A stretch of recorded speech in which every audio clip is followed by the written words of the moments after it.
మా యొక్క D6 news channel subscribe చేసుకోవడం ద్వారా మేము అందించే లైవ్ బ్రేకింగ్ నిరంతర వార్తలు మీరు చూడవచ్చు.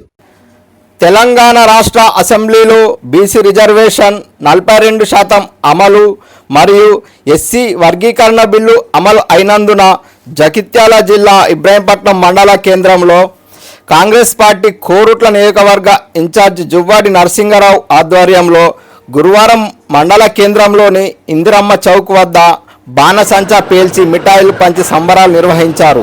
రాహుల్ గాంధీ, రాష్ట్ర ముఖ్యమంత్రి రేవంత్ రెడ్డి, రాష్ట్ర కాంగ్రెస్ పార్టీ అధ్యక్షులు ఎమ్మెల్సీ మహేష్ కుమార్, ఉప ముఖ్యమంత్రి బట్టి విక్రమార్క, బీసీ మంత్రి పొన్నం ప్రభాకర్, ఆరోగ్య శాఖ మంత్రి దామోదర నరసింహ చిత్రపటాలకు పాలాభిషేకం చేసి సంబరాలు జరుపుకున్నారు. కాంగ్రెస్ పార్టీ పెద్దలు ముఖ్యమంత్రి రేవంత్ రెడ్డి గారు, పిసిసి అధ్యక్షులు మహేష్ కుమార్ గౌడ్ గారి ఆధ్వర్యంలో, అలాగే జిల్లా మంత్రులు పొన్నం ప్రభాకర్ గారు, అలాగే ఇన్ఛార్జి మంత్రి ఉత్తమ్ కుమార్ రెడ్డి గారి ఆధ్వర్యంలో మొన్ననే బీసీల కొరకు 42% బిల్లు అసెంబ్లీలో ఆమోదించిన సందర్భంగా ఇబ్రాహీంపట్నం మండల కేంద్రంలో కాంగ్రెస్ పార్టీ తరఫున పెద్దలు రేవంత్ రెడ్డి గారికి, రాహుల్ గాంధీ గారికి, బట్టి విక్రమార్క గారికి, మహేష్ కుమార్ గౌడ్ గారికి మరియు తదితర మా పెద్దలు నరసింగరావు గారి ఆదేశాలతో ఈరోజు పెద్ద ఎత్తున పాలాభిషేకం కార్యక్రమం చేస్తున్నాము. ముఖ్యంగా మన ఇబ్రాహీంపట్నం మండలంలో అత్యధిక బీసీలు ఉన్న మండలం. అందుకని మనము గర్వించదగ్గ విషయము, బీసీలకు మనకి ఈరోజు ఇట్లాంటి అవకాశం రాజకీయాల్లో, ఉద్యోగాల్లో, ప్రతి విషయంలో మనకు రిజర్వేషన్ వస్తే మనం కూడా ముందుంటాం, మనం కూడా ముందుకెళ్తాం. ఈ అవకాశం కల్పించిన మనం కాంగ్రెస్ పార్టీని ఎప్పుడు కూడా మరవద్దు. పెద్దలు నరసింహతో ఎప్పుడు అందరం కలిసి కట్టుకుంటే కాంగ్రెస్ పార్టీకి విజయాలకు కృషి చేయాలని కోరుకుంటూ ఈ అవకాశం ఇచ్చిన ఇబ్రాహీంపట్నం పార్టీ అధ్యక్షుడికి నా యొక్క నమస్కారాలు. ఇన్ఛార్జి జువ్వాడి నరసింహరావు గారికి, మరి ఇక్కడికి వచ్చినటువంటి మాజీ ఎంపీలు, జడ్పీటీసీలు, మరి సర్పంచులు, మరి అందరికీ నా యొక్క నమస్కారాలు.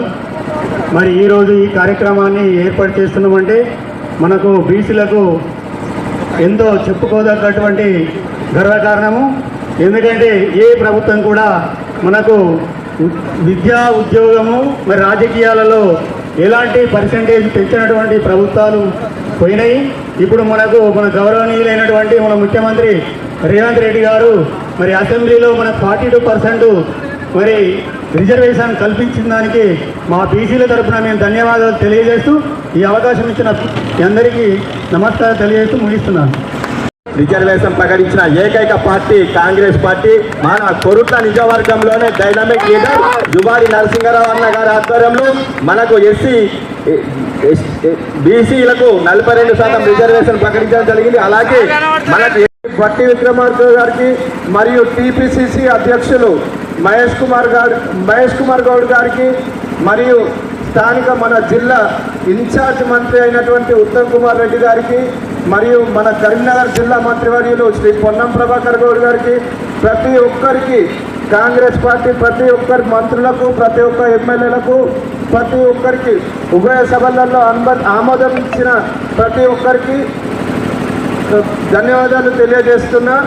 ఇంకొక విషయం ఏంటంటే బీసీలకు, ఎస్సీలకు, ఎస్టీలకు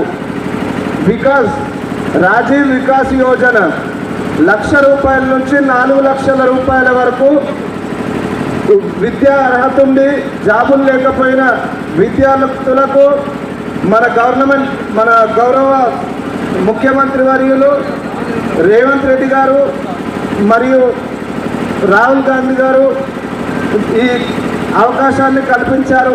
కావున ప్రతి ఒక్కరు 10వ తరగతి ఉత్తీర్ణులైన వాళ్ళు ప్రతి ఒక్కరు కూడా ఈ అవకాశాన్ని వినియోగించుకొని ఇప్పుడు అప్లై చేసుకోవాలని ప్రతి ఒక్కరిని కోరుతున్నా. ఈ అవకాశం కల్పించినందుకు ప్రతి ఒక్కరికి నా ధన్యవాదాలు. పేరు పేరున మన అందరికీ ధన్యవాదాలు తెలియజేస్తున్నా. మన జువ్వాడి నరసింహరావు సార్ గారికి ప్రత్యేక ధన్యవాదాలు. మనకు బీసీ వర్గీకరణ 42% ఇచ్చిన బీసీలకు సపరేట్ రిజర్వేషన్ కల్పించడానికి జరిగింది 42%. ఈ 42% రిజర్వేషన్ను ముఖ్యమంత్రి రేవంత్ రెడ్డి గారు ప్రతిష్టగా తీసుకొని అందరికీ చెందాలనే ఉద్దేశంతో మన నరసింహన్న ఆధ్వర్యంలో ప్రతి ఒక్కరికి లబ్ధి చెందే విధంగా మన అందరికీ అన్న కృషి చేస్తాడు. ఆ కృషిని మనం అందరం వినియోగించుకోవాలని కోరుతున్నాం. బీసీ ఎస్సీ వర్గీకరణ బిల్లు ఆమోదం పొంది మన ఇబ్రాహీంపట్నం మండలానికి విజయోత్సవానికి ముఖ్య అతిథిగా వచ్చేటువంటి మన ప్రియతమ నాయకులు యువ నరసింహారావు సార్ గారికి, పార్టీ మండల అధ్యక్షుడు శ్రీకాంత్ రెడ్డి గారికి, ఎక్స్-ఎంపీ దేవేందర్ గారికి, పూలకరావు సార్ గారికి మరియు వివిధ గ్రామాల నుంచి వచ్చిన పార్టీ కార్యకర్తలకు, నాయకులకు, పత్రికా విలేకరులకు నా యొక్క ధన్యవాదాలు తెలియజేసుకుంటూ, ఆ రోజు రాహుల్ గాంధీ ఎలక్షన్లో ఉండొచ్చి మేము అధికారంలోకి వస్తే వర్గీకరణ చేస్తాం అని చెప్పి తర్వాత ఈ బీసీలకు 42% రిజర్వేషన్ కల్పిస్తామని చెప్పి మాట ఇచ్చిన ప్రకారం ఈరోజు మన ముఖ్యమంత్రి గారు దాన్ని నిలబెట్టుకొని ఈ వర్గీకరణ బిల్లు చేయడం, అసెంబ్లీలో ఆమోదించడం చాలా గర్వకారణం, మనందరికీ హర్షించదగ్గ విషయం. కావున ఈ అవకాశం ఇచ్చిన మీ అందరికీ నా యొక్క ధన్యవాదాలు తెలియజేస్తూ ముగించుకుంటున్నాను. మన ప్రియతమ నాయకులు నరసింహరావు గారు ఈ సమావేశానికి వచ్చి బీసీ వర్గీకరణను విజయవంతం చేయించినందుకు మన ప్రియతమ నాయకులు, రాష్ట్ర ముఖ్యమంత్రి మరియు తదితర నాయకులందరికీ ఫలాభిషేకం చేస్తున్న సందర్భంగా వారికి శుభాభివందనాలు తెలియజేస్తూ ముగిస్తున్నాం. జై కాంగ్రెస్.